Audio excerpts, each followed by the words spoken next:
हिंदू धर्म और संस्कृति में संतान की प्राप्ति को बहुत महत्वपूर्ण माना गया है।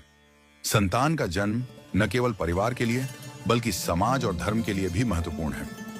संतति की प्राप्ति के लिए कई धार्मिक अनुष्ठान, तप, पूजा और यज्ञ किए जाते हैं, लेकिन पुराणों में यह उल्लेख मिलता है कि कुछ दंपत्तियों को संतान की प्राप्ति नहीं होती। इसका कारण शारीरिक, मानसिक और आध्यात्मिक हो सकता है। पुराणों में ऐसे अनेक उदाहरण दिए गए हैं जिनसे यह समझा जा सकता है कि संतान प्राप्ति में विघ्न क्यों आते हैं और किन दंपत्तियों को संतान का आशीर्वाद नहीं मिलता।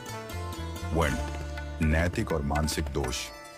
पुराणों के अनुसार यदि किसी दंपत्ति का जीवन अधर्म, पाप या अत्याचार से भरा होता है तो उन्हें संतान प्राप्ति में विघ्न हो सकता है। भाग्य की इच्छा के अनुसार उन दंपत्तियों को संतान का आशीर्वाद नहीं मिलता। जब पति पत्नी किसी प्रकार के पाप कर्म करते हैं या उनके जीवन में शुद्धता और सत्यता का अभाव होता है तो उनका संतान सुख दूर रहता है। पुराणों में यह भी कहा गया है कि यदि दंपत्ति में अत्यधिक अहंकार या क्रोध होता है तो इससे भी संतान की प्राप्ति में रुकावट आ सकती है। विशेष रूप से यदि पति पत्नी के बीच रिश्ते में कलह, झगड़े या द्वेष होता है तो उनकी संतान प्राप्ति पर प्रतिकूल प्रभाव पड़ सकता है। 2. शारीरिक और स्वास्थ्य संबंधी कारण। पुराणों के अनुसार किसी दंपत्ति को संतान का आशीर्वाद न मिलने का एक कारण शारीरिक दोष या किसी प्रकार का रोग हो सकता है। उदाहरण के लिए, अगर पत्नी के गर्भाशय में कोई समस्या हो या पति में संतान उत्पत्ति के लिए आवश्यक वीर्य की कमी हो तो संतान की प्राप्ति नहीं हो सकती। भागवत पुराण में एक राजा और रानी के बारे में वर्णन है जो बहुत दिनों तक संतान सुख से वंचित थे क्योंकि रानी के गर्भाशय में दोष था। बाद में उन्होंने भगवान की कृपा से शुद्धि प्राप्त की और संतान की प्राप्ति हुई। 3. दूसरों के प्रति दुर्भावना और अपशकुन।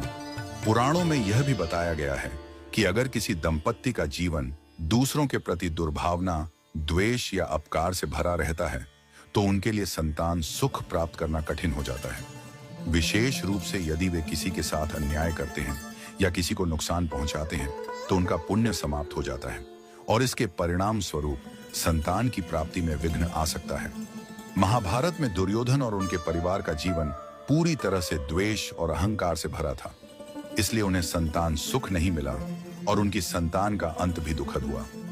4. माता पिता के बीच असहमतियां। किसी दंपत्ति के बीच में निरंतर कलह और असहमतियां भी संतान की प्राप्ति में रुकावट डालती हैं। पुराणों में यह कहा गया है कि यदि पति पत्नी के रिश्ते में सामंजस्य और प्रेम का अभाव होता है तो उनकी संतान की उत्पत्ति में विघ्न आता है। इस प्रकार के वातावरण में संतान का जन्म भी